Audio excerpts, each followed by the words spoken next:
Militer Israel terus membombardir Gaza, Palestina pasca gencatan senjata antara Israel dan Hamas usai. Ya, lalu bagaimana kondisi terkini di sana? Kita akan tanyakan langsung kepada warga negara Indonesia dan juga aktivis kemanusiaan Mercy yang berada di Gaza dengan Fikri Rofil Haq. Assalamualaikum, selamat pagi waktu Jakarta, Fikri. Waalaikumsalam warahmatullahi wabarakatuh. Selamat malam Mas waktu Gaza. Baik. Fikri, bisa dijelaskan kondisi terkini di sana pasca gencatan senjata yang telah usai ini? Kabarnya militer Israel sudah mulai menyerang ke Gaza bagian selatan. Ya, memang pasca gencatan senjata telah berakhir, pihak militer Israel terus menyerang ke seluruh bagian yang ada di jalur Gaza, termasuk di jalur Gaza Selatan ini di kota Khan Yunis, memang tempat kami berada saat ini.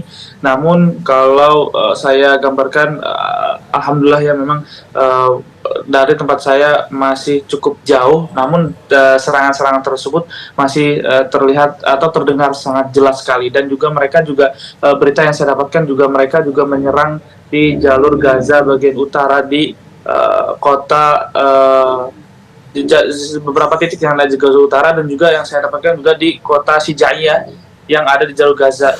Dan juga kalau saya tidak salah mendapatkan informasi bahwa ada 400 sampai 500 korban syahid dengan satu serangan tersebut. Artinya ini menambah korban jiwa dan korban luka-luka yang dialami oleh masyarakat Palestina. Sampai saat ini korban juga terus sampai saat ini bertambah mencapai 15.523 yang syahid, dan 70% di antara mereka adalah anak-anak dan juga perempuan, dan juga 41.316 korban luka-luka, dan mayoritas mereka adalah anak-anak.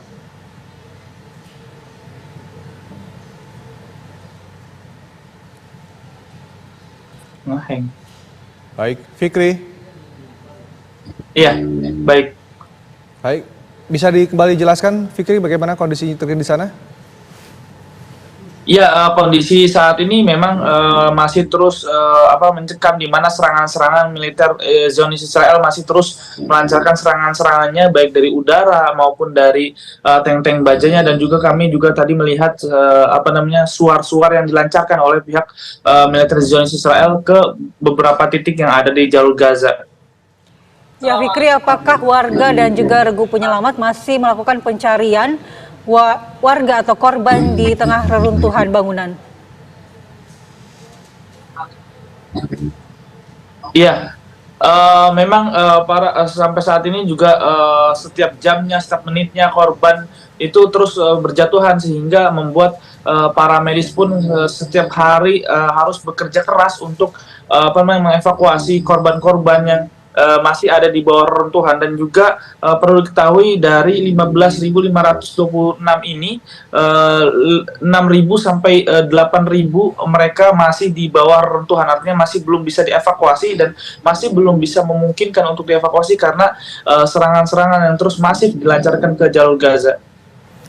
Baik, Fikri, kan sebelumnya kita ketahui bahwa masyarakat di Gaza nih diminta untuk mengungsi ke selatan.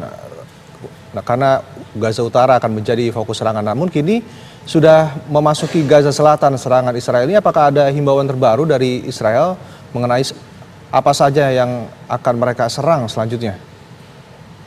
Ya, memang pihak Zionis Israel mereka mengimbau bahwa seluruh warga yang ada di Gaza Utara itu untuk mengevakuasi ke jalur Gaza bagian selatan. Namun dalam beberapa peringatan kami masih tetap berada di Rumah Sakit Indonesia, dan pada akhirnya memang karena keadaan yang semakin buruk dan semakin brutal, di mana tank-tank baja juga seperti yang saya sampaikan, memang di mana tank-tank baja sudah mengelilingi Rumah Sakit Indonesia yang hanya berjarak 50 meter saja dari Rumah Sakit Indonesia, dan sudah beberapa kali menargetkan bangunan langsung Rumah Sakit Indonesia, sehingga kami juga terpaksa mengevakuasi ke jalur Gaza Selatan. Dan juga kami mendapatkan informasi bahwa pihak militer Zionis Israel juga akan memfokuskan ke jalur Gaza bagian selatan dan juga utara. Walaupun serangan-serangan ini sebenarnya secara umum menyeluruh ke seluruh jalur Gaza, namun mereka menyerang di jalur Gaza Selatan, ya, di kota Khan Yunis. Dan saya juga mendapatkan berita bahwa pihak Zionis Israel ini ingin warga yang ada di kota Khan ini, mereka ingin mengungsi ke kota Rafah yang ada di Gaza Selatan, yang memang berdekatan sekali dengan perbatasan antara Mesir dan Palestina. Ini artinya jelas sekali, para militer Israel ini ingin mengusir warganya dari negaranya mereka sendiri. Lalu apakah jalur Rafah Mesir ini memang dibuka untuk mengungsi, Fikri? Ya, memang perlu diketahui tidak mudah untuk keluar dari perbatasan Rafah ini, karena memang perlu izin yang memang menunggu selama beberapa waktu yang tidak ditentukan. Sehingga ketika misalnya contoh ada warga negara asing ataupun warga negara Palestina sendiri, mereka harus mencatat namanya di gerbang Rafah itu sampai menunggu keluar